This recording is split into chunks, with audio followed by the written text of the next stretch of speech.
আজ দীর্ঘ 10 বছর পর নিজের দেশের মাটিতে পা রাখলাম।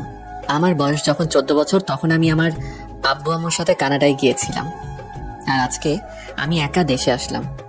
সিলেট ওসমানী আন্তর্জাতিক বিমানবন্দর থেকে বেরিয়ে একটা গাড়ি নিয়ে চলে আসলাম সিলেট উপশহর। সেখানে একটা বিলাসবহুল বাসায় উঠলাম। বাসার দারোয়ানের সাথে আগে কথা বলে রেখেছিলাম। বাসায় দারোয়ান আমাকে বাসার ভিতরে দ্বিতীয় তলায় নিয়ে গেলেন এবং আমার রুমগুলো দেখিয়ে দিলেন। আমি দারোয়ান আঙ্কেলকে বললাম, আচ্ছা আঙ্কেল, এই বাসার নিচের তলায় কি আমাকে দেওয়া যায় না?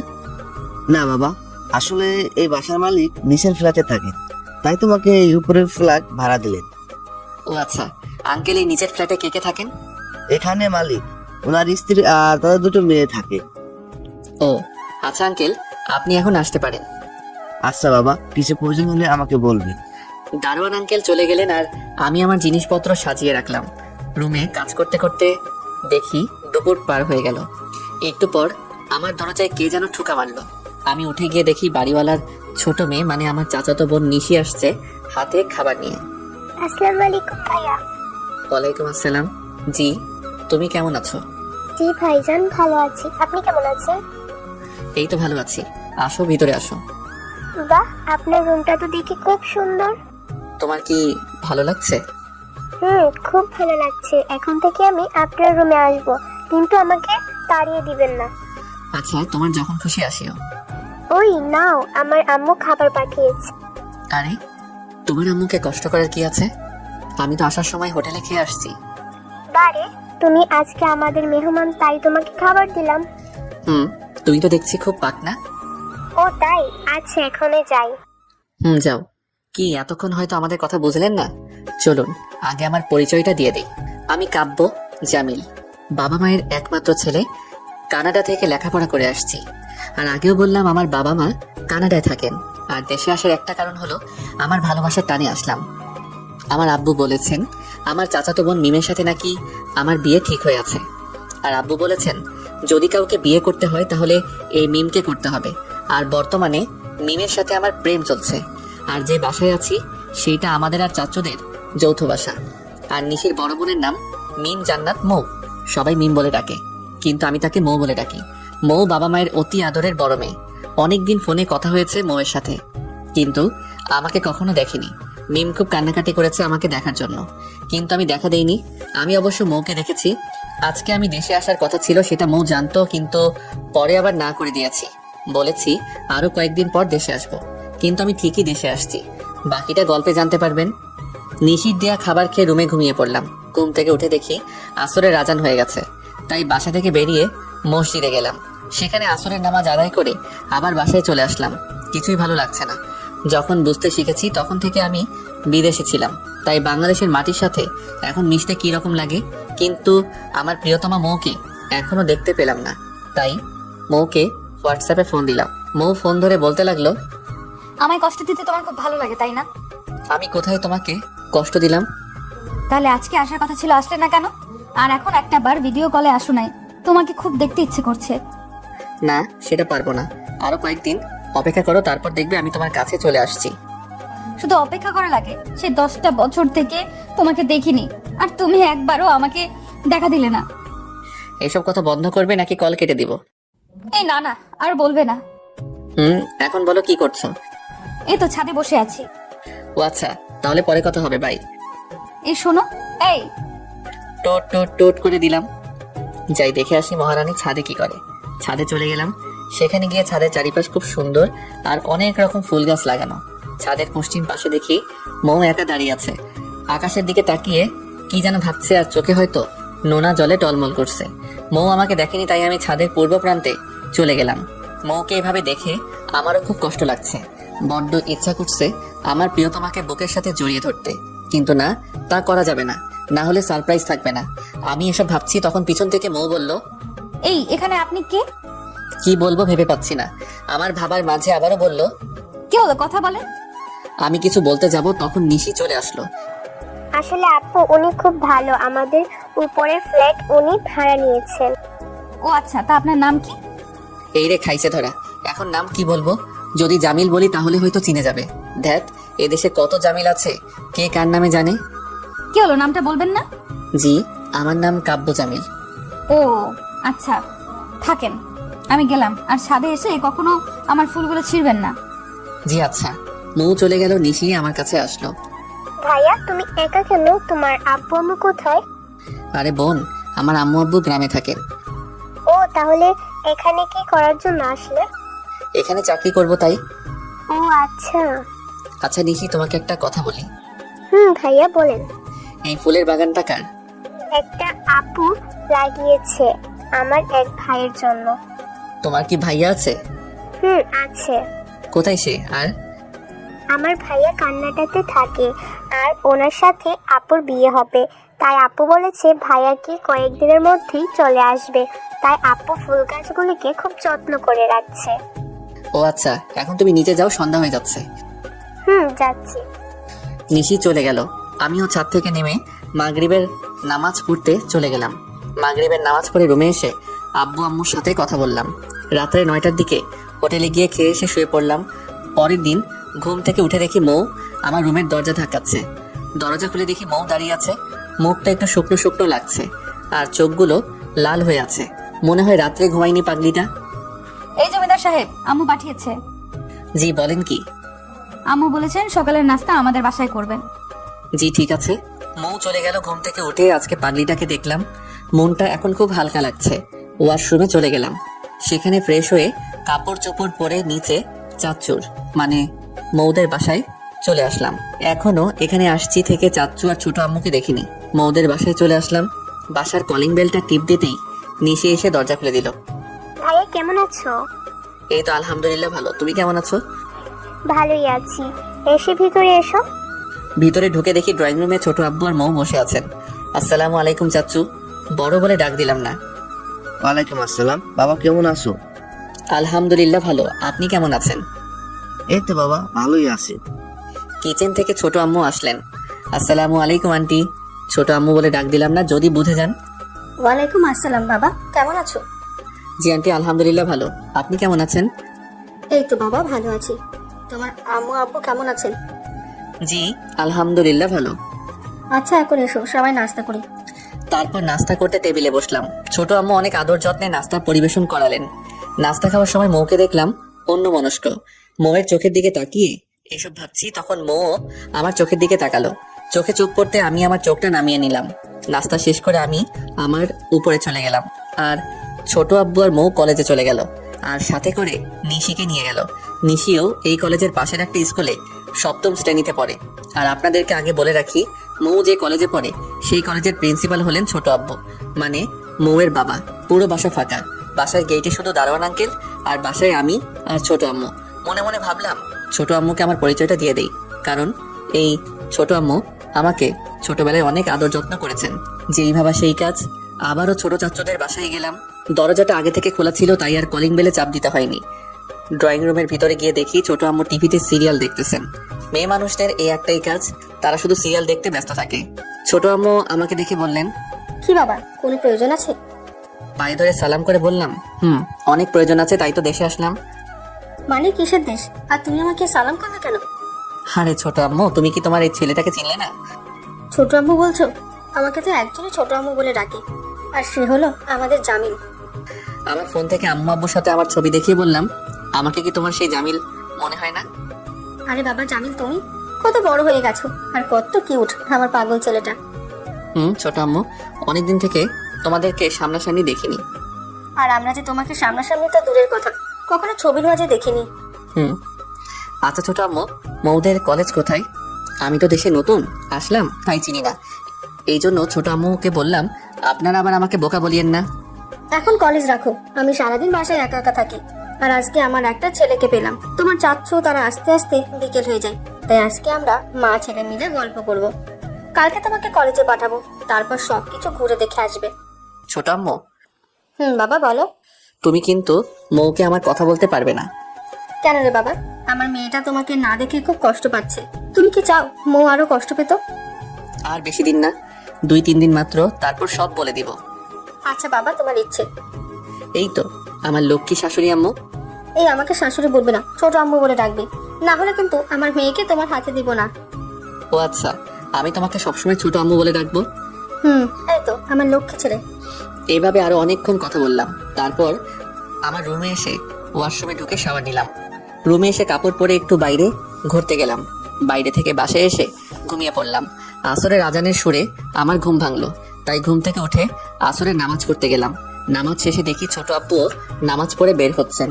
আমাকে দেখে একটু মুচকি হাসি দিলেন। আমি আর সেদিকে লক্ষ্য না করে অন্যদিকে চলে গেলাম। রাস্তায় ফুটপাত দিয়ে হেঁটে যাচ্ছিলাম, তখন একটা ছেলের সাথে হঠাৎ ধাক্কা লাগে। তখন আমি বললাম, সরি ভাই, দেখিনি।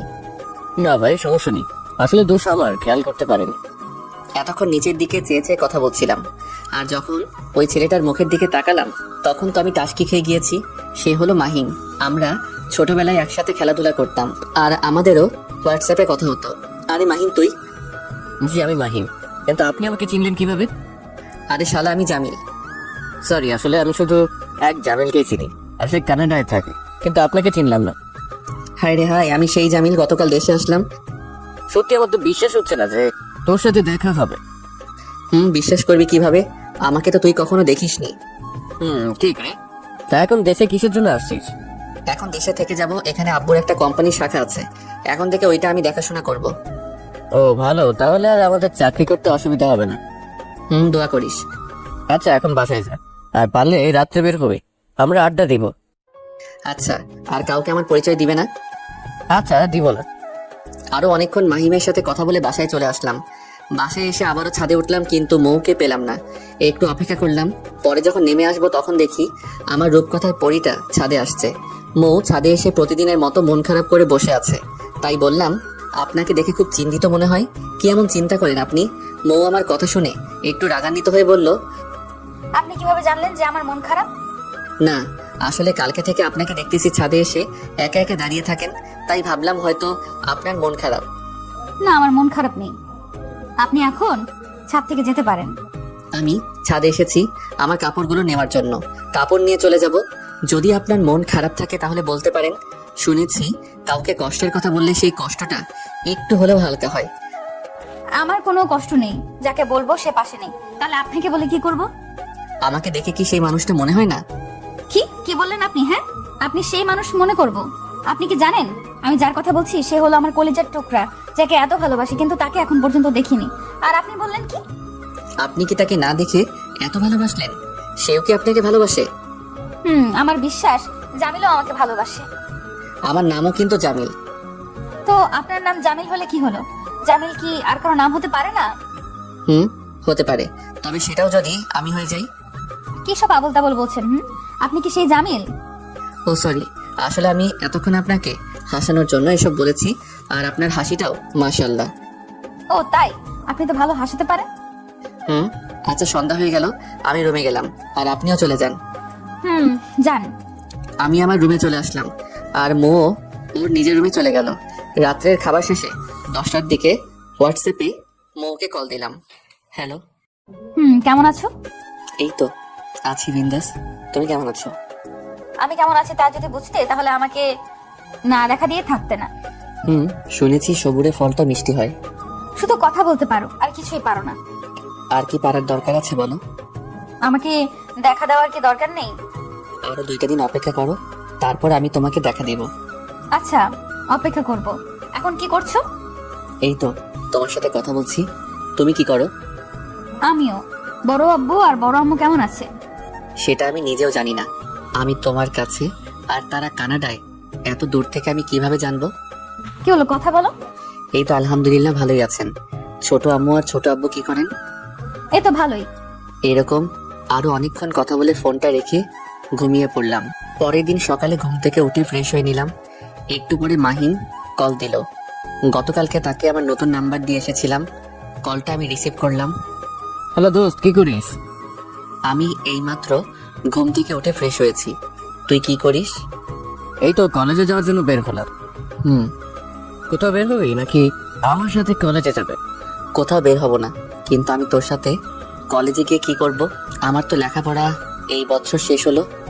আরে তা তো জানি, আর আমারও তো পড়ালেখা শেষ, তবে আজকে আমাদের বিদায় সংবর্ধনা দিবে, তাই যাব।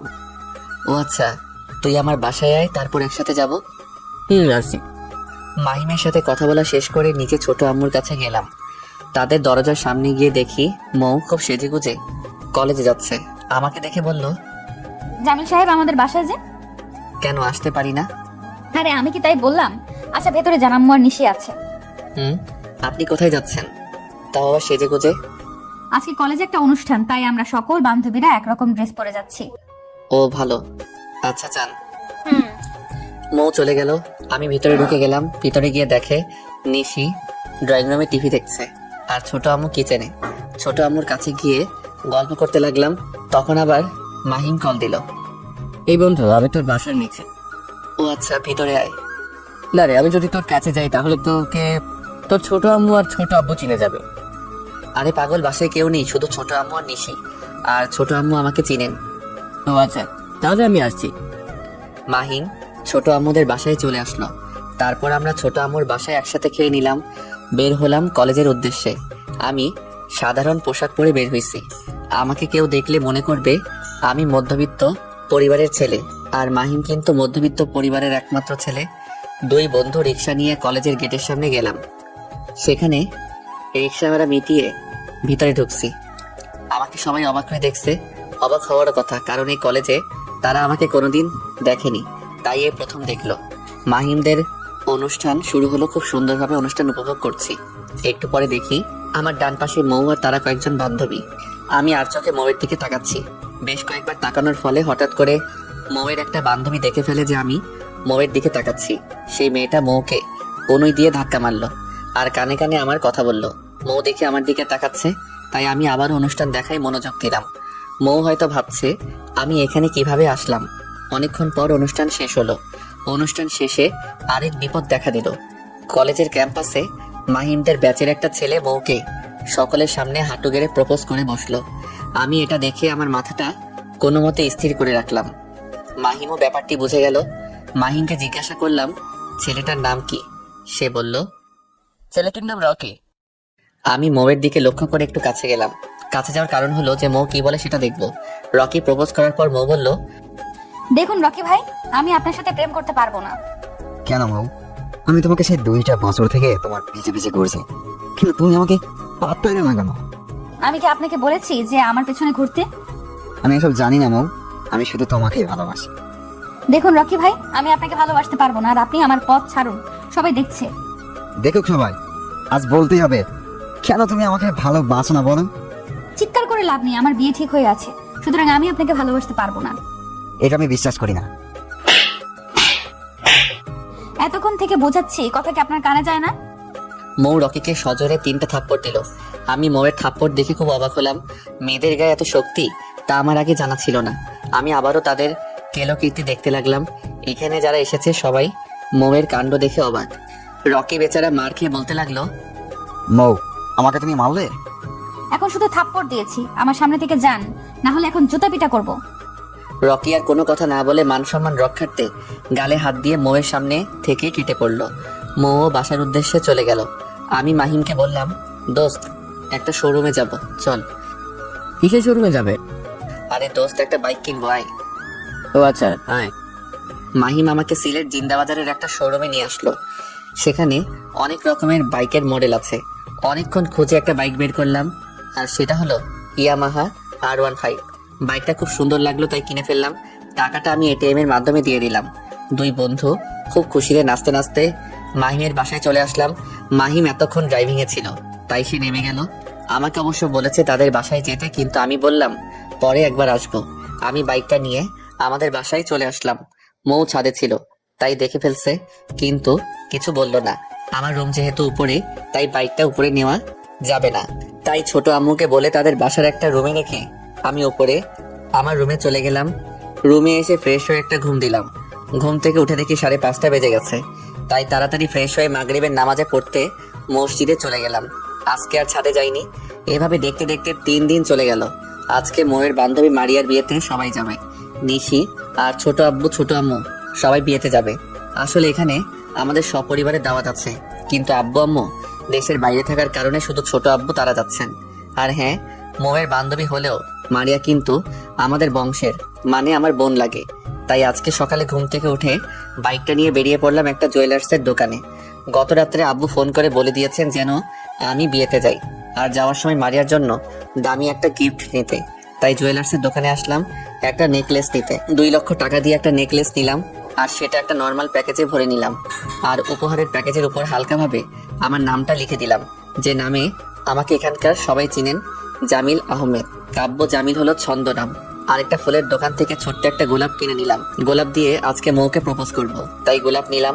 তারপর একটা হোটেলে দুপুরের খাবার খেয়ে বাসার দিকে রওনা দিলাম। বাসায় এসে ফ্রেশ হয়ে বিছানায় বসে বসে ফোন টিপছি। তখন ভাবলাম নিশিকে ডাক দেই। নিশিকে ডাক দিয়ে আমার রুমে নিয়ে আসলাম। হ্যাঁ ভাইয়া, কি জন্য ডাকলে বলো? কেন, আমি কি ডাকতে পারি না? আমি কি বলেছি যে তুমি আমাকে ডাকতে পারো না? তুই তো খুব পেকে গিয়েছিস। জানি। তা চকলেট খাবে?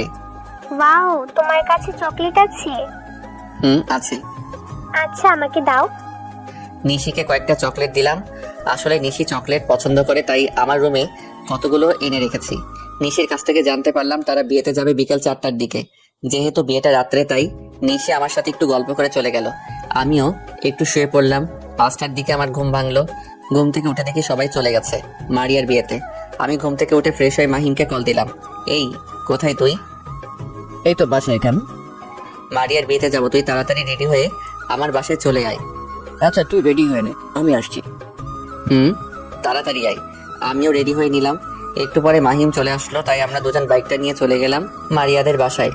সেখানে গিয়ে দেখি অনেক মেহমান, আর রকিও এখানে এসেছে। আমরা ভিতরে ঢুকে গেলাম। আমার চোখ জোড়া শুধু মৌকে খুঁজছে, কিন্তু পাচ্ছি না। রাত 8টা হয়ে গেল, এখনো মৌকে দেখতে পেলাম না। একটু পরে নিশিকে দেখতে পেলাম। নিশিকে ডাক দিয়ে আমার কাছে নিয়ে আসলাম। এই নিশি, এদিকে এসো। ভাইয়া, তুমি এখানে? আসলাম এখানে। ভালো করেছো। জানি তো। তোমার আব্বু আম্মু কোথায়? আব্বু আম্মু উপরে, আর আপু এই কোণের রুমে আছে। এই রে, আমি তাকে কি জিজ্ঞাসা করেছি? তার আপু কোথায় সেই তো নিজেই বলে দিল তার আপু কোণের রুমে। ও আচ্ছা, তাহলে যাও। যাচ্ছি। নিশি চলে গেল। আমি আর মাহিম কোণের রুমের কাছে চলে গেলাম। সেখানে গিয়ে দেখলাম কোণের রুম মানে মারিয়ার রুমে মেয়ে মানুষ ভরা, তাই আর ভিতরে ঢুকিনি। রাত্রে 10টার দিকে মারিয়াকে বরের সাথে স্টেজে তোলা হলো, কিন্তু মৌকে দেখতে পেলাম না। আর বাকি সবাই আছে। আমি মৌকে খুঁজছি, কিন্তু পাচ্ছি না। আমি আর মাহিম আবারও মারিয়ার রুমে দরজার কাছে চলে গেলাম। সেখানে গিয়ে যা দেখলাম তা দেখে আমার মাথা চক্কর দিতে শুরু করলো।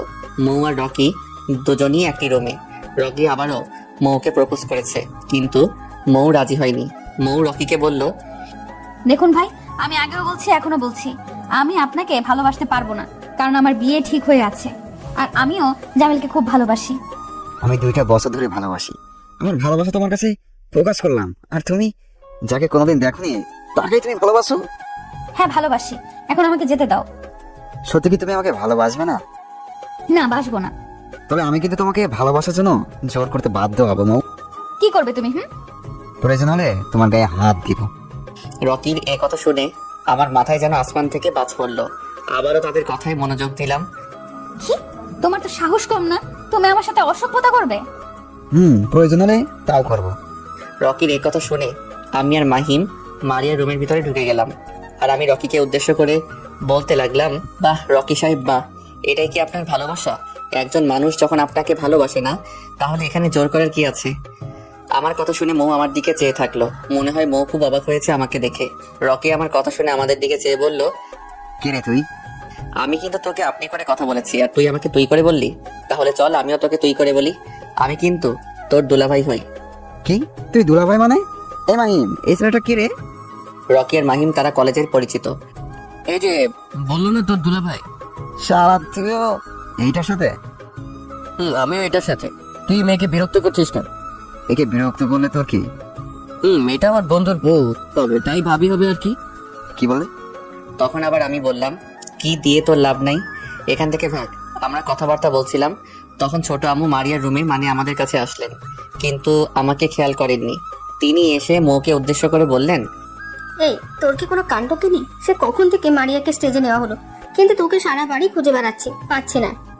হ্যাঁ আম্মু, আমি এখানে এই যে জামিল, ওনার সাথে একটু গল্প করছিলাম। ছোট আম্মু পিছন দিক দিয়ে তাকিয়ে দেখলেন যে এখানে আমি আছি, তাই বললেন, ও জামিল বাবা, তুমি তাহলে? তোমরা কথা বলো, আমি আসি। আমি ছোট আম্মুকে কিছু বলতে যাব, তখন মৌ আমার কথার মাঝে প্যাচ লাগিয়ে বলল, না আম্মু, আমি চলে যাচ্ছি। আচ্ছা, তাহলে আয়। মৌ আর ছোট আম্মু চলে গেলেন। এখন এখানে আমি, মাহিম আর রকি। আমি রকিকে বললাম, দেখ ভাই, আমি মৌয়ের চাচাতো ভাই জামিল, ওর সাথে আমার বিয়ে ঠিক হয়ে আছে, আর কখনো ওকে বিরক্ত করিস না। এই কথা বলে আমি আর মাহিম মারিয়ার রুম থেকে চলে আসলাম মারিয়ার বিয়ে দেখতে। সেখানে আমার গিফটটা একজনের কাছে দিয়ে দিলাম। অনেক আনন্দে মারিয়ার বিয়ের কাজ সম্পূর্ণ হলো। তারপর খাওয়া দাওয়া শেষ করে যে যার মতো চলে গেল। মৌ তারা চলে গেল। আমি আর এখানে থেকে কি করব, তাই আমি আর মাহিম চলে আসলাম বাসায়। মাহিমকে আজকে রাত্রের জন্য আমাদের বাসায় রেখে দিলাম। রাত প্রায় 2টা। আমি আর মাহিম জেগে আছি, দুজনে গল্প করছি। ভাবলাম মৌদের বাসা থেকে আসি, তাই আমার পকেটে রাখা গোলাপটা বের করে মাহিমকে বললাম, দোস্ত, সারাদিন থেকে এই গোলাপটা পকেটে রেখে দিয়েছি মৌকে প্রপোজ করার জন্য, কিন্তু মৌকে কখনো প্রপোজ করার সুযোগ পাইনি। তাহলে কালকে প্রপোজ কর। দেখ বেটা, মৌকে বলেছি 2 দিন পর, মানে আজকে ওর সাথে দেখা করব, কিন্তু মৌ মনে হয় মারিয়ার বিয়ের কারণে আমার সাথে যে আজকে দেখা হবে তা মনে হয় ভুলে গেছে। তাই ভাবছি এখন গিয়ে তাদের বাসায় প্রপোজ করে আসি। এই বেটা ফাজিল, কালকে বিকালে প্রপোজ করিস, এখন ঘুমা, অনেক রাত হয়েছে, আর তারা সবাই হয়তো এখন ঘুমে আছেন না। ও আচ্ছা, তাহলে কালকে বিকালে ছাদে প্রপোজ করব। এখন ঘুমিয়ে যাক। 2 বন্ধু ঘুমিয়ে গেলাম। পরের দিন ঘুম থেকে উঠে দেখি বেলা 11টা বাজে, কিন্তু মাহিম এখনো সারের মতো ঘুমাচ্ছে। আমি তার ঘুমে বিরক্ত না করে উঠে গেলাম। তারপর ফ্রেশ হয়ে কাপড় চোপড় পরে রুমে বসে পড়লাম। কিছুই ভালো লাগছে না, তাই মাহিমকে ডাক দিলাম, কিন্তু উঠছে না। তাই জোরে ধাক্কা দিলাম।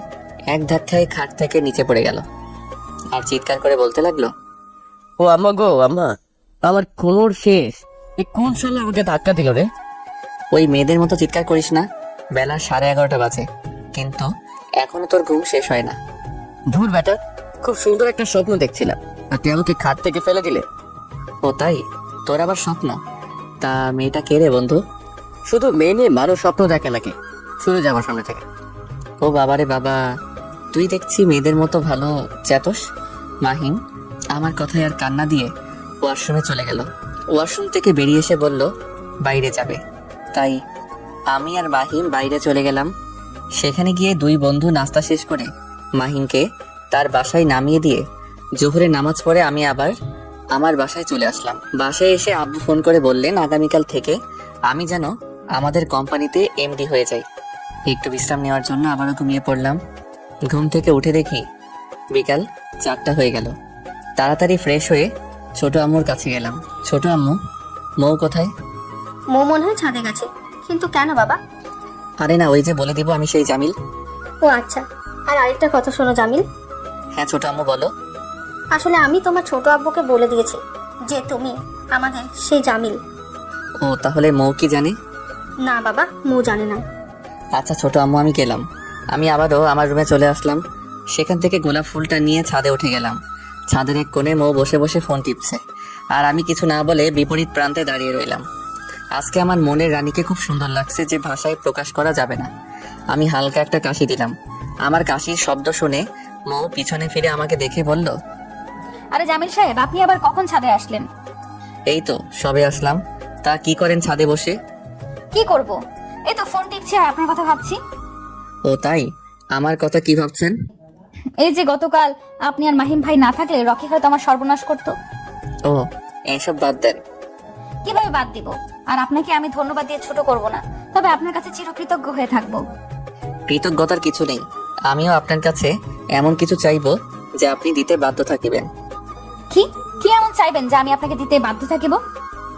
আমি আমার পকেট থেকে গোলাপ ফুলটা বের করে হাতে নিলাম। মৌ আমার হাতের দিকে লক্ষ্য করলো, কিন্তু কিছু বলল না। গোলাপটা স্বাভাবিকভাবে মৌয়ের হাতের দিকে বাড়িয়ে দিয়ে সরাসরি বলেই দিলাম, ভালোবাসা কোথা থেকে আসে তা আমি জানি না, তবে এইটুকু বলতে পারি আমার মনের মাঝেও প্রেম ভালোবাসা আছে। তবে এইসব প্রেম ভালোবাসা আমি আপনার জন্য বরাদ্দ করলাম। যেদিন প্রথম আপনাকে দেখেছি সেদিন থেকে আমি আপনাকে অনেক ভালোবেসে ফেলেছি। আশা করি আপনিও আমি অদমের ভালোবাসাটা গ্রহণ করবেন। I love you. মৌ কি বলবে ভেবে পাচ্ছি না, তারপরে বলল, আসলে আমি কি ভাববো সেটাও ভেবে পাচ্ছি না। আপনি হয়তো আগে থেকে জানেন যে আমারও বিয়ে ঠিক হয়ে আছে, তারপরেও কেন আপনি আমাকে প্রেমের প্রস্তাব দেন? নিজের ভালোবাসা আর চেপে রাখতে পারিনি, তাই বলে দিলাম। তার মানে আমি কি ভাববো সব ছেলে সমান? সব ছেলে তো আর আপনাকে প্রপোজ করেনি। এখন বলেন, আমার ভালোবাসাকে আপনি গ্রহণ করবেন? দেখুন মিস্টার জামিল, আমি আপনাকে ভালোবাসতে পারবো না, সো আমাকে আর বিরক্ত করবেন না। আমি গেলাম, বাই। বাহ বাহ, আমার পাগলি দেখছি আসলেই আমাকে খুব ভালোবাসে, না হলে আমার আজকের এই প্রেমের প্রস্তাবে রাজি হয়ে যেত। যাই হোক, আমি বলে দেই যে আমি সেই জামিল যে কানাডা থেকে এসেছে। মৌ চলে যাচ্ছিল আর মৌয়ের হাত ধরে বললাম, আমি সত্যি আপনাকে ভালোবাসি, খুব ভালোবাসি। সব ছেলেই লুচ্চা টাইপের হয়, আপনার তো সাহস কম না? হাত ধরলেন কেন? আমি আপনাকে বললাম যে আমার বয়ফ্রেন্ড আছে, তারপরও কেন আমাকে ভালোবাসার কথা বলেন? এত জোরে থাপ্পড় মারলে? বেশ করেছে, আরো থাপ্পড় দিব। আপনি আজকে থেকে আমাদের বাসায় আর থাকবেন না, অন্য কোথাও বাসা দেখেন। সত্যি চলে যাব? হ্যাঁ, চলে যাবেন। আচ্ছা যাচ্ছি। এই কথা বলেই আমি সিঁড়ি দিয়ে নিচে নামছি, আর আমার পিছন দিয়ে মৌ সিঁড়ি দিয়ে নিচে নামছে।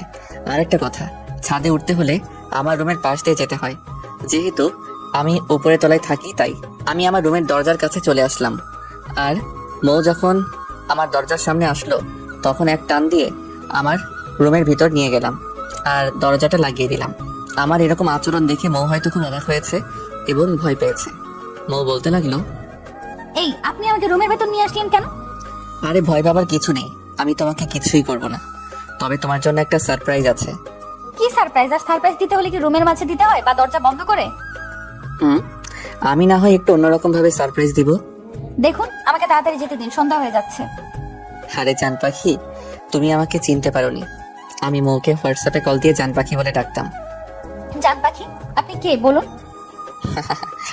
চিনতে কি এখনো কষ্ট হচ্ছে? কে আপনি বলুন? আমি আর কিছু না বলে পাগলিটাকে জড়িয়ে ধরলাম, কিন্তু পাগলিটা আমাকে ছাড়াবার চেষ্টা করছে কিন্তু পারছে না। তাই মৌকে বললাম, আমি তোমার সেই ভালোবাসা যার জন্য তুমি এতদিন অপেক্ষা করেছিলে। তার মানে কি তুমি সেই জামিল? রে পাগলি, সবাই জানে আমার নাম জামিল আহমেদ, কিন্তু তুমি তো জানতে আমার গল্পের আইডিতে আমার ছদ্মনাম কাব্য জামিল। তারপরও সেদিন চিনতে পারলে না। এখন মৌ আমাকে আরো শক্ত করে জড়িয়ে ধরলো যেন আমি ছুটে না যাই, আর কান্না করে যাচ্ছে। তুমি তো এতদিন আমার পাশে থেকেও আমাকে কেন কষ্ট দিলে? তুমি তো দেখেছো আমি তোমাকে ছাড়া কতটা অসহায়। জানি, আমিও খুব কষ্ট করে থেকেছি। আমারও ইচ্ছা ছিল তোমাকে আমার পরিচয় দিব, কিন্তু দেইনি। ভাবছি একটু সারপ্রাইজ দেই। তোমাকে না জেনে থাপ্পড়টা মেরেছি, তুমি আমাকে ক্ষমা করে দাও প্লিজ। আমি তো জানতাম না এটা আমার সেই জামিল। আমি মৌয়ের চোখের পানি আমার হাত দিয়ে মুছে দিলাম আর বললাম, তোমার পাগলি, এখানে কান্না করার কি আছে? আমি কিছুই মনে করিনি। তারপরও আমাকে ক্ষমা করে দাও, আর কখনো এরকম করব না। আচ্ছা যাও, ক্ষমা করলাম। এখন একটু হাসি দাও। থাক, পারবো না। আচ্ছা লাগবে না, এখন রুমে যাও, পরে কথা বলবো। রুমে যাব মানে? তুমিও আমাদের রুমে আসো, আব্বু আমার সাথে পরিচিত হও। ছোট আম্মু আমাকে চিনেন, আর তোমার আব্বু জানেন যে আমি তোমাদের সেই জামিল। হায় হায়, এ ছেলে বলে কি? সবাই জানে, শুধু আমি জানি না? সবাই জানে, তবে নিশি হয়তো জানে না। ও আচ্ছা, তাহলে এই পাখনাটা শুধু জানে না। যদি জানতে পারে তাহলে আমার মাথা খেয়ে ফেলবে। নিশি জানলে কিভাবে তোমার মাথা খাবে? সেটা তুমি বুঝবে না।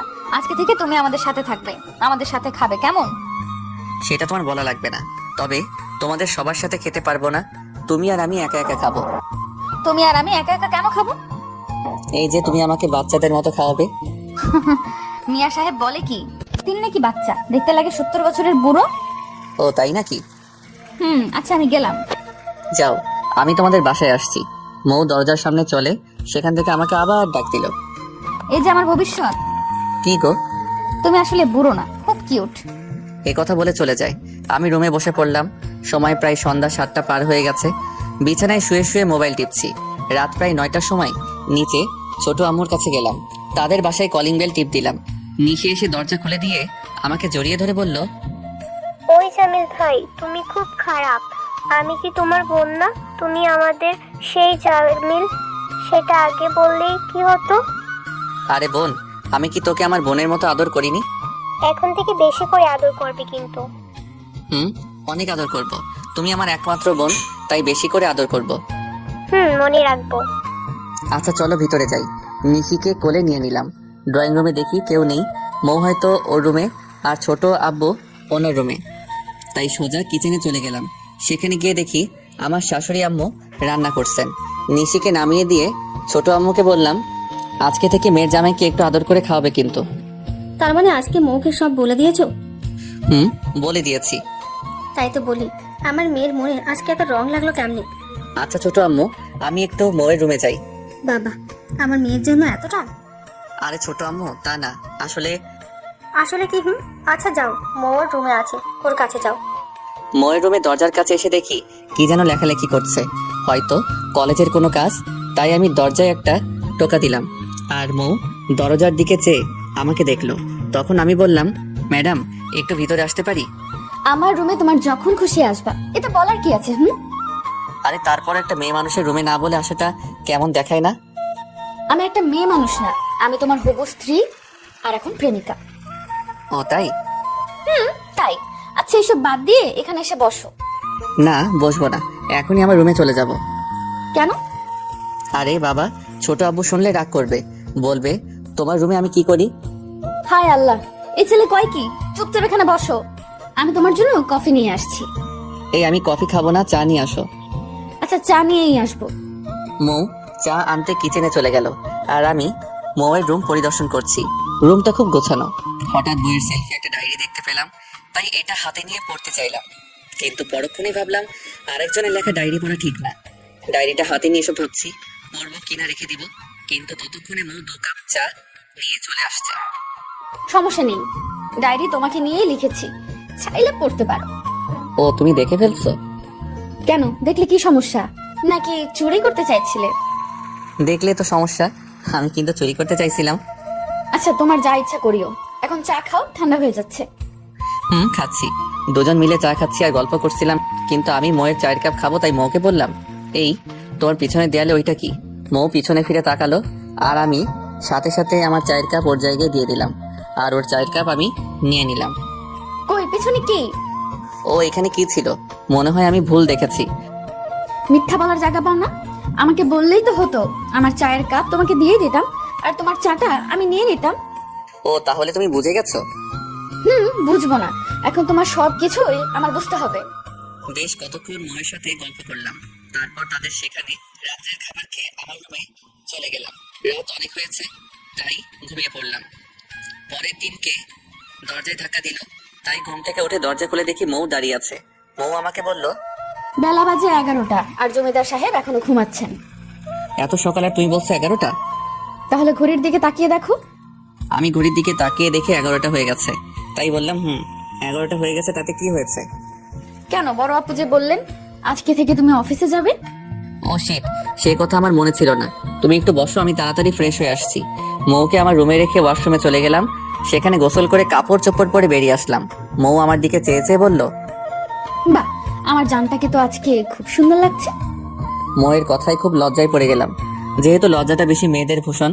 এই প্রথমবার মৌ আমাকে বলল খুব সুন্দর লাগছে। ও তাই? আর তোমাকে যে একটা অপরূপ সৌন্দর্যের পরি লাগে সেটা কি জানো? ধ্যাৎ, পাম মারিও না, আমি গেলাম। এই মৌ শোনো, কি? তুমি আমার সাথে আমাদের অফিসে যাবে। মৌ আগে থেকে আমাদের সেই অফিসটা চিনে, কারণ আগে ছোট আব্বু এই অফিসের বস ছিলেন, তাই আর ওনার সাথে মৌ প্রায় যেত। আমি কেন যাব? তুমি কি চিনো না? ও, তুমি তো সত্যিই চিনো না গো। আমি চিনি না তাই বললাম। আচ্ছা, তুমি একটু অপেক্ষা করো, আমি আসছি। আচ্ছা, তাড়াতাড়ি আসো। মৌ নিচে ওর রুমে চলে গেল, আর আমি বসে বসে ফোন টিপছি। একটু পর মৌ একটা মিষ্টি কালার ড্রেস আর হিজাব পরে আসলো। আমি তাকে দেখে একটু মুচকে হাসি দিলাম, আর মৌ সেটা লক্ষ্য করলো। কি এভাবে হাসলে, কারণ কি? না কিছু না, এমনিতে হাসি দিলাম। সত্যি করে বলো, না হলে আমি তোমার সাথে অফিস যাব না। আসলে তোমাকে খুব সুন্দর দেখাচ্ছে, তাই একটু হাসি দিলাম। ও তাই? সত্যি আমাকে আজকে সুন্দর দেখাচ্ছে? না, শুধু আজকে সুন্দর দেখাচ্ছে না, বরং প্রতিদিন তোমাকে সুন্দর লাগে। ইচ্ছে করে? কি ইচ্ছে করে? না কিছু না। আরে বলো না শুনি। আরে তাড়াতাড়ি চলো, দেরি হয়ে যাচ্ছে। আচ্ছা চলো। আরে এই নাও গাড়ির চাবি। গাড়ি চাবি দিয়ে কি করব? তাহলে যাবে কিভাবে? আরে আমার বাইকে যাব। ও সরি, তোমার বাইকের কথা আমার মনে নেই। আমার খুব ইচ্ছে তোমার বাইকের পিছনে বসবো। আসো তাহলে, কিন্তু একটা কথা, পিছন থেকে জড়িয়ে ধরতে হবে। সেটা তোমারে বলা লাগবে না। কেন বলা লাগবে না শুনি? কারণ সেটা আমি আগে থেকে ভেবে রেখেছি, যে তুমি যেদিন গাড়ি চালাবে বা এমনি তো আমি তোমাকে জড়িয়ে ধরবো। ও তাই বলো? আচ্ছা এখন চলো অফিসে, এমনি তো দেরি হয়ে যাচ্ছে। আচ্ছা, আমার বাইকটা নিয়ে অফিসের দিকে যাচ্ছি। মৌ আমাকে খুব শক্ত করে জড়িয়ে ধরেছে। আমি পথ চিনি না, তাই মৌ আমাকে যেদিকে দেখিয়ে দিচ্ছে আমিও সেদিকেই যাচ্ছি। অবশেষে আমি অফিসে চলে আসলাম। অফিসের সামনে এসে দেখি সকল স্টাফ অফিসের দরজার সামনে লাইন ধরে দাঁড়িয়ে আছেন, কিন্তু এখানকার ম্যানেজার সাহেবকে দেখতে পেলাম না। তাই মৌকে বললাম, এখানে ম্যানেজার কোথায়? এখানের ম্যানেজার চলে গেছে, তুমি নতুন একজন নিয়োগ দিবে। ও আচ্ছা, সেখানকার দায়িত্বশীল একজন কর্মচারী আমার কাছে আসলেন। আসসালামু আলাইকুম স্যার, আমি রাফি। ওয়ালাইকুম আসসালাম। কেমন আছেন রাফি সাহেব? আলহামদুলিল্লাহ স্যার, ভালো আছি। আপনি কেমন আছেন? এই তো আছি আলহামদুলিল্লাহ। আসেন স্যার, ভিতর আসেন আর তাদের সাথে পরিচিত হন। একে একে সবার সাথে পরিচিত হলাম। তারপর আমার কেবিনে আমি আর মৌ ঢুকে গেলাম। আমি কেবিনে ঢোকার সাথে সাথে মৌ গিয়ে আমার চেয়ারে বসে পড়লো। আমি একটু অবাক হলাম, তাই বললাম, তুমি দেখি কোনো কথা না বলে এখানে গিয়ে বসে পড়লে। বারে, আমি এখানে নতুন বসি নাই, আমিও এখানের বস ছিলাম, আর তুমি আসায় আমার সব মাটি হয়ে গেল, তাই শেষবারের মতো আরো একবার বসে পড়লাম। ও, তুমি কিভাবে এখানকার বস ছিলে? আরে আগে এখানে আব্বু বস হিসাবে ছিল, এটা কি জানো না? হ্যাঁ জানি তো। হুম, আর আব্বু কলেজে সময় দিত, তাই আমি সবসময় এখানেই আসতাম। ও তাহলে ভালোই করেছো। আমার যেদিন ভালো না লাগবে সেদিন তুমি এখানে আসবে। না গো, জানো অফিসে যে কাজের কত চাপ তা এখন হারে হারে টের পাবে। সেটা আমি দেখে নিব।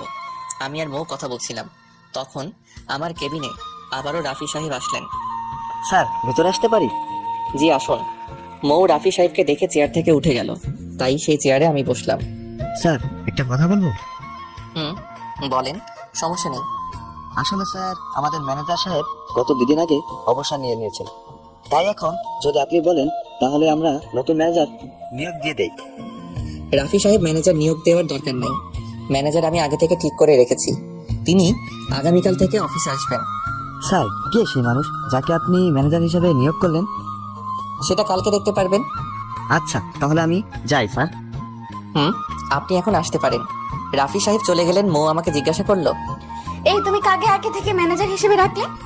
আরে সে আর কেউ না, আমার বন্ধু মাহিম। ও তাই, ভালো করছো মিস্টার জান। জান পাখি, আমরা আরো কতক্ষণ অফিসে থেকে তারপর সবাইকে ছুটি দিয়ে দিলাম, যেহেতু অফিস শেষ হয় 4টার পর। কিন্তু আজকে সবাইকে 2টায় ছুটি দিয়ে দিলাম। আমি আর মৌ ও অফিস থেকে চলে আসলাম। মৌকে বললাম, এই কোথায় যাবো তো এখন? কোথায় যাব তা তুমি জানো? আরে বাবা, আমি যদি সব জায়গা চিনতাম তাহলে কি আর তোমাকে বলতাম? ও তাও ঠিক। আচ্ছা, এখন তো বিকাল প্রায় 3টা, চলো ফুচকা খেতে সেলফি ব্রিজে যাব। সেলফি প্লিজ, কোথায় গো? আরে এই একটু সামনে সিলেটের কাজী বাজারে একটা সুন্দর ব্রিজ আছে, আর সেটা সেলফি ব্রিজ নামে পরিচিত। ও আচ্ছা, তাহলে চলো। আমি আর মৌ চলে গেলাম সেলফি ব্রিজে, কিন্তু সেখানে গিয়ে দেখি ব্রিজের ফুটপাতে শুধু কাপল আর কাপল। বাইকটা ব্রিজের ফুটপাতের একটা সাইডে রেখে আমি মৌকে দিয়ে ফুচকাওয়ালা মামার কাছে আসলাম। মৌ ফুচকাওয়ালা মামাকে বলল, মামা 2 প্লেট ফুচকা দিন। এই, তুমি 2 প্লেট ফুচকা খাবে? আমি কিন্তু এইসব আজাইরা খাবার খাই না। কেন খাবে না? কেন? আমি জীবনে এসব খাইনি, তাই খাবো না। জীবনে খাও নাই তো কি হয়েছে, আজকে থেকে খাবে। না, আমি খাবো না, পেট খারাপ করবে। আরে জান পাখি, কিছুই হবে না, প্লিজ আজকে না হয় আমার সাথে খেয়ে ফেলো। আরে ফুচকা আমি খাবো না বললাম তো। ও আচ্ছা, তাহলে আমিও খাবো না। এই কথা বলে মৌ চলে যাচ্ছে। আমি এক টান মেরে বুকের মাঝে নিয়ে আসলাম। আচ্ছা খাবো। না, খেতে হবে না, চলো বাসায় যাই। আরে বাবা, বললাম তো খাবো, এতে এত রাগ করার আর কি আছে? তো কি করব, তোমাকে কত করে বললাম আর তুমি বলো খাবে না। আচ্ছা, আর কখনো না করবো না। মনে থাকে জানো। আরে জান পাখি, মনে থাকবে। যাই হোক, দুজন মিলে ফুচকা খেলাম। আমি বেশি খাইনি, মাত্র 1 প্লেট খেয়েছি, আর মৌ রাক্ষসের মতো 4 প্লেট খাইছে। সবশেষে টাকা দিয়ে একটু ঘোরাঘুরি করছিলাম, তখন পকেটে থাকা ফোনটা বেজে উঠলো। ফোনটা হাতে নিয়ে দেখি মাহিম কল দিছে, তাই ফোনটা রিসিভ করলাম। হ্যালো দোস্ত। নিশ্চয়। ফুপিয়ে কান্না করার আওয়াজ আসছে। আমার খুব ভয় লাগলো, এটা তো মাহিমের গলা, তার মানে কি মাহিম কান্না করছে? আমি আবারও বললাম, এই মাহিম কথা বল। এই কথা বল, কি হয়েছে তোর? আরে বন্ধু, একটা সমস্যা হয়েছে। কেন, তোর কিছু হয়েছে? না, আমার কিছু হয় নাই, তুই আমার সাথে দেখা কর, তারপর তোকে সবকিছু বলছি। আচ্ছা, তুই এখন কোথায়? আমি এখন বন্দর বাজার কোর্ট পয়েন্টে আছি। আচ্ছা, তুই 10 মিনিট অপেক্ষা কর, আমি আসছি। আচ্ছা আয়। আমি মৌকে নিয়ে তাড়াতাড়ি আমাদের বাসায় চলে আসলাম। মৌ আমাকে জিজ্ঞাসা করেছিল কি হয়েছে। আমি বললাম জানি না কি হয়েছে, তবে গিয়ে দেখি কি হলো। মৌকে বাসার গেটে রেখে আমি মাহিমের কাছে চলে গেলাম। সেখানে গিয়ে দেখি মাহিম একা একা দাঁড়িয়ে আছে। আমি ছুটে তার কাছে গেলাম, তারপর জিজ্ঞাসা করলাম, এই পাগলি, কান্না করে তো দেখছি, চোখ মুখ লাল করে ফেলেছিস, কি হয়েছে আমাকে বল। তুই তো জানিস আমি জারিনকে ভালোবাসি। মাহিম জারিন নামে একটা মেয়েকে খুব ভালোবাসে, কিন্তু আমি এখনো মেয়েটাকে দেখিনি। তবে মাহিমের কাছে শুনেছি মেয়েটা অনেক সুন্দর আর বড়লোক বাবার মেয়ে। জানি তো, এতে কান্না করার কি আছে? প্রায় 4 বছরের সম্পর্ক আমাদের, কিন্তু আজকে জারিনের বাবা আমাকে তাদের বাসায় যেতে বললেন। আমি গেলাম, মনে করেছিলাম হয়তো আমাদেরকে একত্র করে দিবেন, কিন্তু তিনি বললেন ওনার মেয়েকে যেন ভুলে যাই। কেন কেন জারিনের বাবা এমন কথা বললেন কেন? আমি মধ্যবিত্ত পরিবারের ছেলে, তাও আবার চাকরি করি না, তাই ওনার মেয়েকে উনি আরেকটা চাকরিওয়ালা ছেলের সাথে বিয়ে দিয়ে দেবেন। আর বলেছেন সেই ছেলে মাসে 30,000 টাকা বেতন পায়। ও এই কথা? তাহলে জারিন কি বলল? জানেন কি বলবে, ওর বাবার মুখের উপর আর কোনো কথা বলতে পারে, কিন্তু পরে আমাকে ফোন করে অনেক কান্নাকাটি করলো আর বলল একটা ছোটখাটো চাকরি যেন তাড়াতাড়ি ম্যানেজ করতে পারে। ও তাহলে জারিন সেই ছেলেকে বিয়ে করতে রাজি নয়, তাই না? তাই পাগলিটাও আমাকে খুব বেশি ভালোবাসে। আচ্ছা, তাহলে এখন চল, আর তোর জন্য একটা ভালো সুখবর আছে। আমার আর সুখবর দিয়ে কি হবে, যা ইচ্ছে ছিল তা তো আর পূর্ণ হবে না। ধুর পাগল, আমি আছি না, কালকে সকাল 10টায় বাসায় থাকবে। আমি এসে তোকে এক জায়গায় নিয়ে যাব, আর বিকাল 4টায় জারিনদের বাসায় যাব। কেন, 10টার সময় কোথায় যাবে? সেটা কালকে দেখিস কোথায় যাই। হুম আচ্ছা, এখন আমার সাথে আয়, তোকে বাসায় দিয়ে আমিও আমার বাসায় যাব। আচ্ছা চল। মাহিমকে নিয়ে ওর বাসার সামনে এসে ওকে নামিয়ে দিয়ে আমি আমাদের বাসায় চলে আসলাম। বাসায় আসতে আসতে রাত 8টা বেজে গেছে। তারপর খাওয়া দাওয়া করে আমি আমার রুমে চলে আসলাম। রুমে এসে শুয়ে পড়লাম। একটু পর মৌ আমার রুমে আসলো। আমি মৌকে দেখে শোয়া থেকে উঠে বললাম, তুমি এত রাতে আমার রুমে? আসলাম। কেন, কোনো সমস্যা? অনেক সমস্যা। তাড়াতাড়ি তুমি আমার রুম থেকে যাও, না হলে আমি ছোট আব্বুকে বলে দিব। বলো, সমস্যা নেই, আমি আজকে তোমার কাছেই থাকবো। হাই আল্লাহ, এই মেয়ে বলে কি? কত বড় কথা, তুমি আমার কাছে থাকবে? কেন, থাকলে কি হয়? তুমি যাবে না কি না বলো। আরে বাবা, আসলাম তোমাকে একটা খবর দিতে। কি খবর বলো? বড় আব্বু কল করে আব্বুকে বলেছেন আগামী সপ্তাহের মধ্যে আমাদের বিয়ে দিয়ে দিবেন। ও এত তাড়াতাড়ি? কিন্তু আম্মু আব্বু কানাডা থেকে না আসলে যে আমি বিয়ে করব না। আরে পাগল, তারা আসবেন আগামী পরশুদিন সকালের ফ্লাইটে, তারা আসছে। ও তাহলে ভালোই হলো। আচ্ছা এখন যাও। আরে বাবা, যাচ্ছি আর মাত্র কয়েকটা দিন, তারপর দেখবে এই মন কি জিনিস। এই জামিলও কি জিনিস তা দেখাবো বাসার ঘরে। বাসার ঘর লাগবে না, এখন কি করবে করো। হ্যাঁ সত্যি করব। সত্যি বলছি। এতক্ষণ আমি খাটের মধ্যে বসেছিলাম আর মৌ দাঁড়িয়েছিল, তাই এখন আমি খাট থেকে উঠে মৌয়ের কাছে গেলাম। আচ্ছা এখানে না, বাইরে আসো। বাইরে অনেক ঠান্ডা, এখানেই করো। বেশি কিছু না, একটা কিস মাত্র। ও তাই? তাহলে তো বাইরে আসতে হবে। আচ্ছা বাইরে এসো। মৌ সামনে আর আমি মৌয়ের পিছন দিয়ে রুম থেকে বাইরে বের হচ্ছি। যখন মৌ রুমের বাইরে গেল তখন আমি ভিতর থেকে ঠাস করে দরজাটা লাগিয়ে দিলাম। এবার ইচ্ছা মতো কিস করে যাও। কুত্তা, বিড়াল, সাদা বিড়াল, কালা বিড়াল, দরজা খুল বেটা। বাহ বাহ, তুমি তো খুব ভালো বকা দিতে পারো। একবার দরজা খুল, তারপর দেখবে কি করি। দরজা খোলার জন্য তো আর লাগাইনি। মনে থাকে জানো, কালকে দেখে নিব। আচ্ছা দেখা যাবে। দেখা যাবে। বেটা সাদা বিড়াল, আমি গেলাম। মৌ চলে গেল আর ওর বকা শুনে আমার খুব হাসি পাচ্ছে। আমাকে কোনোদিন তুই করে কথা বলেনি, আর আজকে অনেক বকা দিল। আসলে যে যাকে সত্যিকারে ভালোবাসে সে তাকে অনেক বকাঝকা করে, আবার দিন শেষে এক হয়ে যায়। আমি খাটে গিয়ে শুয়ে পড়লাম। পরের দিন ঘুম থেকে উঠে তাড়াতাড়ি অফিসে যাওয়ার জন্য রেডি হচ্ছি। তখন মাহিম কল দিল। হ্যালো দোস্ত। কিরে, কোথায় তুই? আমি বাসায় আছি, তুই একটু অপেক্ষা কর, আমি আসছি। তাড়াতাড়ি আয়, আমি আমাদের বাসার নিচে। আচ্ছা থাক, আসছি। রুমের দরজা খুলে বাইরে আসলাম। বাইরে এসে সিঁড়ির দিকে চেয়ে দেখি নিশি আমার দিকে আসছে। এই ভাইয়া, তুমি কালকে আমার জন্য চকলেট নিয়ে আসোনি কেন? ও সরি রে বোন, আমার মনে ছিল না, আজকে আসার সময় নিয়ে আসবো। বেশি করে আনবে। আর আব্বু তোমাকে নাস্তা করার জন্য ডাকছে। ছোট আম্মু আর ছোট আব্বু কোথায়? তারা একটু নানুর বাসায় গিয়েছে, নানু অসুস্থ, তাই দেখার জন্য। খাইছে রে। এখন যদি নাস্তা করতে যাই তাহলে মৌ আমাকে আস্ত রাখবে না। গত রাত্রে মৌ বলেছিল সে আমাকে দেখে নিবে। কি হলো ভাইয়া, আসো। আচ্ছা নিশি বোন আমার, তুমি যাও, আমি আসছি। আচ্ছা ভাইয়া, তাড়াতাড়ি আসো। নিশি চলে গেল আর আমি তাদের রুমে না গিয়ে বাইকটা নিয়ে তাড়াতাড়ি মাহিমের বাসার নিচে চলে আসলাম। সেখান থেকে মাহিমকে নিয়ে একটা হোটেলে নাস্তা করে অফিসে আসলাম। অফিসে এসে মাহিমের কাছ থেকে সকল কাগজপত্র নিলাম আর অ্যাডভান্স 60,000 টাকা দিলাম। মাহিম টাকা দেখে বলল, এই এত টাকা দিলা কেন আমাকে? দিলাম। আজকে থেকে তুই আমার অফিসের ম্যানেজার আর তোর বেতন হলো 60,000 টাকা। সত্যি বলছিস বন্ধু? দেখ আমি তোর বন্ধু না, আমাকে আজকে থেকে স্যার বলে ডাকবে। কি, তোকে সত্যি স্যার বলে ডাকবো? ডাকবে। আচ্ছা স্যার, এখন বলেন আমি কি করতে পারি? দেখ পাগল, তুইও সত্যি সত্যি আমাকে স্যার বলে ডাকলি। তুই তো বললি তাই। আরে পাগল, আমি এমনিতেই মজা করলাম, তুই আমাকে সবসময় বন্ধু ভেবে কথা বলবি। আচ্ছা বলবো, এখন বল আমার কাজ কি? তোর কাজ বুঝিয়ে দিচ্ছি। রাফি সাহেবকে ডাক দিলাম আর বললাম মাহিমকে যেন তার কাজ বুঝিয়ে দেন। রাফি সাহেব মাহিমকে নিয়ে তার কেবিনে চলে গেলেন, আর আমি আমার কেবিনে বসে বসে কাজ করছি। একটু পর আমার ফোনে কল আসলো। ফোনের দিকে চেয়ে দেখি মৌ আমাকে কল দিছে। রিসিভ করলাম। হ্যালো।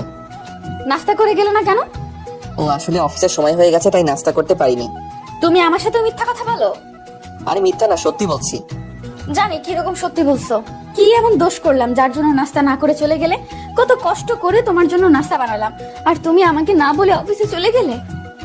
ওই জান পাখি, আমি তো জানতাম না যে তুমি নাস্তা বানিয়েছো। আচ্ছা, আর এরকম হবে না।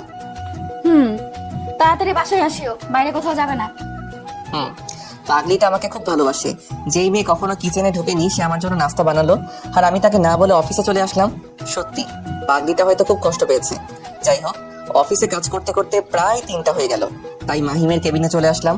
সেখান থেকে মাহিমকে সাথে নিয়ে জারিনদের বাসায় চলে গেলাম, কিন্তু জারিনের বাবা এখন অফিস থেকে বাসায় আসেননি। আজকে রাত 8টা হবে বাসায় আসতে, তাই আমি আর মাহিম চলে আসলাম। আসার সময় জারিনকে আর জারিনের আম্মুকে মাহিমের চাকরির খবরটা দিয়ে আসলাম। তারা বলেছে কালকে যেন মাহিমের আব্বু আম্মু তাদের বাসায় যান। আমি বাসায় এসে দেখি নিশি ড্রয়িং রুমে বসে আছে। তাকে কতটা চকলেট দিয়ে জিজ্ঞাসা করলাম, নিশি বোন, ছোট আম্মু ছোট আব্বু কোথায়? তারা আজকে আসবে না, নানু নাকি আসতে দিচ্ছে না। ও আচ্ছা, মৌ কোথায়? মৌ আপু ওর রুমে শুয়ে আছে, তুমি নাস্তা করে যাওনি বলে আপু সকাল থেকে এখনো কিছু খায়নি। কি? আমি সোজা মৌয়ের রুমে চলে গেলাম। সেখানে গিয়ে দেখি মৌ শুয়ে আছে। আমাকে দেখে মুখটা অন্যদিকে ঘুরিয়ে নিল। কয়েকবার ডাক দিলাম আমার দিকে তাকানোর জন্য, কিন্তু তাকালো না। তাই সোজা কোলে তুলে নিয়ে খাবার টেবিলে আসলাম। আমি কিচেনে থেকে খাবার এনে মৌকে মুখে তুলে দিলাম, কিন্তু পাগলিটা খাচ্ছে না। হা করে বলছি। খাবো না, আর দয়া করে আমার জন্য কাউকে কষ্ট করতে হবে না। হা করে বলছি, না হলে কিন্তু। না হলে কি? আর কিছু বললাম না, তাই সোজা কিস করে দিলাম। মৌ আমার সাথে রেসপন্স দিল। একটু পর ছেড়ে দিলাম। এক কিসে প্রায় 3 মিনিটের মতো। আহারে, কিস করতে কত মজা, দুজনেই হাঁপাচ্ছি। তখন মৌ বলল, তুমি তো খুব ভালো কিস করতে জানো, এসো আরেকটা কিস করো। দেখ আর করবো না, এখন চুপচাপ খেয়ে নাও, আর আমারও খুব ক্ষুধা লাগছে। কি? তোমারও ক্ষুধা লাগছে? সে কথা আগে বলবে না পাগল। তুমি হা করো, আমি মুখে তুলে খাওয়াচ্ছি। তুমি তো খাওনি, আগে তুমি হা করো, আমি নিজ হাতে খাওয়াবো। আগে তুমি খাবে, তারপর আমি খাবো, না হলে কিন্তু খাবো না। আচ্ছা বাবা, আমি আগে খাচ্ছি। মৌ আমাকে আগে খাওয়ালো, আর পরে মৌ। আমাদের এরকম কাণ্ড দেখে নিশি খুব বেশি হাসছে, তাই তাড়াতাড়ি খেয়ে আমার রুমে চলে গেলাম। আজকে রাত্রেও খেয়ে দিয়ে ঘুমিয়ে পড়লাম। পরের দিন ঘুম থেকে উঠে আমি, মৌ আর নিশি চলে গেলাম এয়ারপোর্টে। সেখানে অনেকক্ষণ অপেক্ষা করতে করতে আব্বু আম্মুর মুখ দেখতে পেলাম। তাদের কাছে থেকে লাগেজগুলো আমি গাড়িতে নিয়ে রাখলাম, আর মৌ আম্মু আব্বুকে পায়ে ধরে সালাম করলো। আম্মু আব্বু তো মৌ আর নিশিকে পেয়ে আমার কথা ভুলে গেছেন। মনে হচ্ছে আমি তাদের সন্তান না, মৌ আর নিশি তাদের সন্তান। আসলে আজকে এই দুইটাকে নিয়ে একটু হিংসা হচ্ছে। আম্মু আব্বু সহ সবাই গাড়িতে উঠে পড়লেন। আমি গাড়িটা এক টান দিয়ে বাসায় চলে আসলাম। বাসায় এসে দেখি ছোট আব্বু আর ছোট আম্মুও চলে আসছেন। আব্বু আজ তার ভাইকে প্রায় 10 বছর পর দেখলেন। তাদের কি পীড়িত। আজকে আমাদের বাসাটা খুবই আনন্দিত মনে হচ্ছে, কারণ সবাই আজকে বাসায়। আমি তাদের আনন্দিত দেখছি আর নিজেও খুব খুশি হচ্ছি। একটু পর আমার ভালো লাগছে না, তাই ছাদে চলে গেলাম। সেখানে শীতের হাওয়া খাচ্ছি। আমার পিছন থেকে হঠাৎ করে কে যেন জড়িয়ে ধরলো। আমি পিছনে ঘুরে দেখি মৌ আমাকে জড়িয়ে ধরেছে। আমি কিছু বললাম না। পাগলিটাও মনে হয় আজকে খুব খুশি, আমাকে জড়িয়ে ধরে আছে আর বড় করে নিঃশ্বাস নিচ্ছে। ওর নিঃশ্বাস এসে আমার ঘাড়ে পড়ছে। আহা, কি এক অনুভূতি। একটু পর পাগলিটা বলল, এই পাগল, জান পাখি, তোমাকে আর কয়েকদিন পর কাছে পাবো। যেদিন বিয়ে হবে সেদিন কাছে পাবে। এই বিয়েটা কবে হবে? এত বিয়ের পাগল হলে কেন?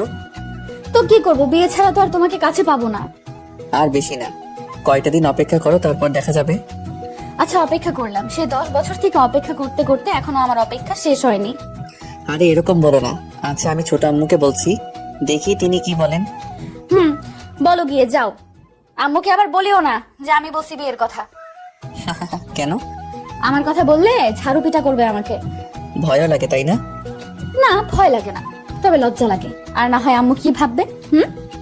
এতক্ষণ মৌ আমাকে পিছন দিকে জড়িয়ে ধরেছিল, এখন আমি উল্টো দিকে ঘুরে মৌকে আমার বাহুডোরে আবদ্ধ করে নিলাম আর বললাম, আচ্ছা যাও, একটা দিন অপেক্ষা করো, তারপর ইয়ে হয়ে যাবে। এই এটা কি? ইয়েটা হলো বিয়েটা। ও আচ্ছা। এভাবে আরো অনেকক্ষণ কথা বললাম। তারপর দুজনে নিচে নেমে আসলাম। নিচে এসে দেখি সবাই ড্রয়িং রুমে বসে আছে। নিশি আমাদেরকে দেখে বলল, ভাইয়া তুমি আর আপু ছাদে এখন কি করছিলে? নিশির কথায় আমি আর মৌ ভেবাচাকা খেয়ে গেলাম।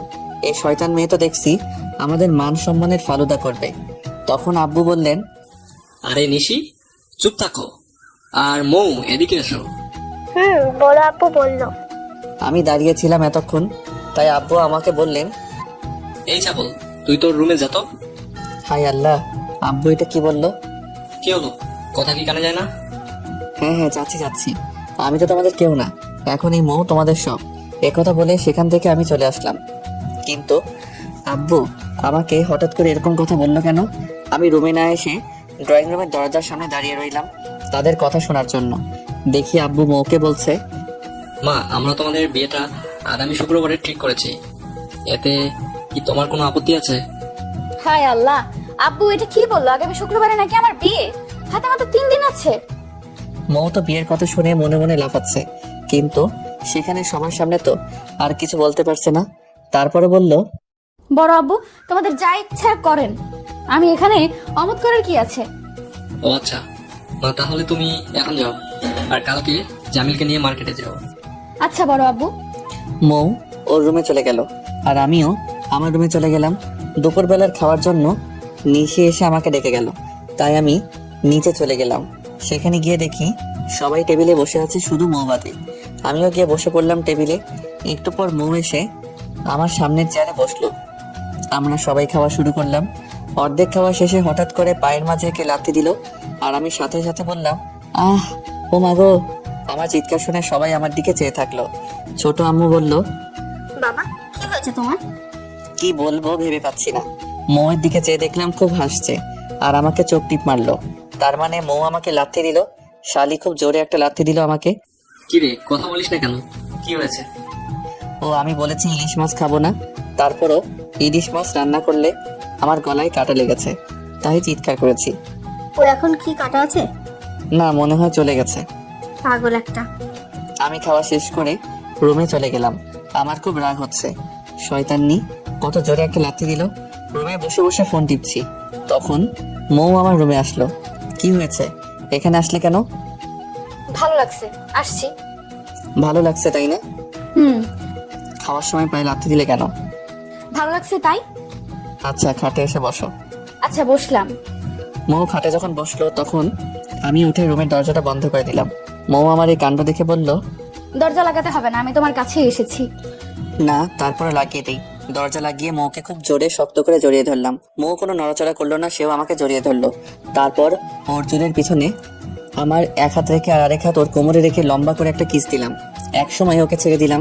কতক্ষণ ছিলাম জানি না, তবে খুব ভালো একটা অনুভূতি লাগলো। মৌকে কিস করার পর ছেড়ে দিলাম। ভেবেছিলাম পাগড়ি চলে যাবে, কিন্তু না, কান্না করে আমাকে আরো শক্ত করে জড়িয়ে ধরলো। ওর কান্না আমি সহ্য করতে পারি না, তাই বললাম, জান পাখি কান্না করেছো কেন? আরে এটা দুঃখের কান্না না, এটা সুখের কান্না। যখন তুমি বিদেশে ছিলে আর আমার সাথে খাটাসের মতো কথা বলতে, তখন আমি ভাবতাম তুমি হয়তো একটু রোমান্টিক না। ও এই কথা। আসলে সেই সময় তোমার সাথে এরকম কথা বলেছিলাম যাতে দেশে এসে তোমাকে একটা সারপ্রাইজ দিতে পারি। যখন বিদেশ ছিলাম তখন ওর সাথে একদম ভালোভাবে কথা বলতাম না। এইভাবেই ভালোবাসিও আমাকে। খুব ভালোবাসবো। এখন কান্না থামাও আর তোমার রুমে যাও। যাচ্ছি। মৌ চলে গেল আর আমি একটা ঘুম দিলাম। ফোনের রিংটনে আমার ঘুমটা ভেঙে গেল। ফোনটা নিয়ে দেখি মাহিন কল দিছে, কিন্তু আমি রিসিভ করতে করতে কল কেটে গেল। তাই আমি আবার তাকে কল দিলাম। হ্যালো, কিরে কি করস? এই তো এখন পুরোটাই ভালো আছে। তুই কি করিস? এই তো ঘুমিয়েছিলাম। ও আচ্ছা, শোন, একটা খবর দিব তোকে। বল। আমার আর জারিনের বিয়ে আগামী মাসে। তোর অগ্রিম দাওয়াত রইল। ও, অগ্রিম অভিনন্দন ও শুভেচ্ছা। আর আমারও সামনে শুক্রবারই বিয়ে। তোদের পরিবারের সবার দাওয়াত। ও এত তাড়াতাড়ি? আর শুনলাম আঙ্কেল আন্টি তারা এসেছেন। হুম, একবার বাসায় এসে দেখে যাস। কি আসবো, এখন তাহলে ভালো থাক, আমি কাজে আছি। আচ্ছা, মাহিমের সাথে কথা বলে বাইরে একটু ঘোরাঘুরি করে আসলাম, তারপর আবার ঘুমিয়ে পড়লাম। পরের দিন ঘুম থেকে উঠে মৌ আর আমি শপিং মলে চলে গেলাম। সেখানে সকল শপিং করে বিকালে বাসায় আসলাম। আর আজকে থেকে সারা বাড়ি সাজানো হচ্ছে। বিয়ের এখনো 2 দিন বাকি। অনেক আত্মীয় স্বজন আর মেহমানরা এসেছেন। 2 দিন পর আজকে আমরা বিয়ের পিড়িতে বসে পড়লাম। আলহামদুলিল্লাহ, আমাদের বিয়ের কাজ শেষ হলো। এখন রাত 1টা। আমি বাসর ঘরে দরজার সামনে দাঁড়িয়ে আছি। প্রথমবার বাসর করতে যাচ্ছি, তাই একটু ভয় লাগছে। এক বালতি সাহস নিয়ে দরজাটা খুলে ভেতরে গেলাম। দরজা লাগানোর শব্দ শুনে আমার দিকে তাকালো। তারপর নিচে নেমে আমাকে সালাম করতে যাবে, তখন ধরে বললাম, এই জান পাখি, তোমার জায়গা আমার পায়ে নয়, আমার বুকে। আর সারা জীবন এই বুকের মাঝে রাখবো। আমিও চাই সারা জীবন তোমার বুকের মাঝে থাকতে। আচ্ছা, তুমি এখন কাপড় চেঞ্জ করো, আমি একটু আসছি। জান পাখি, কোথাও যাব না, এই রুমেই আছি। ও আচ্ছা, যাও। আমি আমার রুমের আলমারি থেকে একটা চিকন ডায়মন্ডের চেইন বের করলাম। এই চেইনটা আমি কানাডা থেকে এনেছিলাম মৌকে দেওয়ার জন্য, তাই আজকে দিচ্ছি। আমি খাটে এসে দেখি মৌ কাপড় পরে আছে, কিন্তু কুচিটা পারছে না। তাই আমি ওর কুচিটা ধরে যখন কোমরে কুচে দিব, তখন ওর সুন্দর নাভির দিকে আমার চোখ পড়ে যায়। তাই আর দেরি না করে নাভিতে একটা কিস দিলাম। আর মৌ সাথে সাথে চোখ বন্ধ করে নিল আর আমার মাথাটা শক্ত করে চেপে ধরলো। এক সময় আমি সরে গেলাম। তারপর মৌ আবার খাটে বসলো। আমি এতক্ষণ মৌয়ের দিকে খেয়াল করিনি। আমার পরিটাকে গোলাপি কালার শাড়িতে কি সুন্দর লাগছে তা বলে বোঝাতে পারবো না। আমি এক ধ্যানে মৌয়ের দিকে তাকিয়ে আছি। আমি তার দিকে এভাবে চেয়ে আছি দেখে বলল, অনেক রাত হয়েছে, খাটে এসো। ও আসছি। আমি খাটে বসে মৌকে বললাম, তোমার চোখটা বন্ধ করো, একটা সারপ্রাইজ দিব। আমার কথা মতো মৌ চোখটা বন্ধ করলো আর আমি ওর গলায় চেইনটা পরিয়ে দিলাম। এবার চোখটা খুলো। ও মা, এটা কোন দিন কিনলে? কানাডা থেকে এনেছিলাম তোমার জন্য। খুব সুন্দর। ধন্যবাদ। আচ্ছা, আমার কাছে এসো। আসলাম। মৌয়ের কাছে যেতে ও আমাকে এক ধাক্কা দিয়ে খাটে ফেলে দিল। তারপর আমার ঠোঁট জোড়া দখল করে নিল। আজকে আর আমি বাধা দিলাম না, কারণ পাগলিটা আজকে থেকে আমার। অনেকক্ষণ পর ছাড়লো, তাই আমি আবারও কিস করে দিলাম। কি অনুভূতি রে ভাই, বলে বোঝানো যাবে না। এমনি আপনারা এখন যান, আমাদেরকে বিরক্ত করবেন না। আমরা করছি আর আপনারা দেখবেন তা হয় না। বাকিটা ইতিহাস।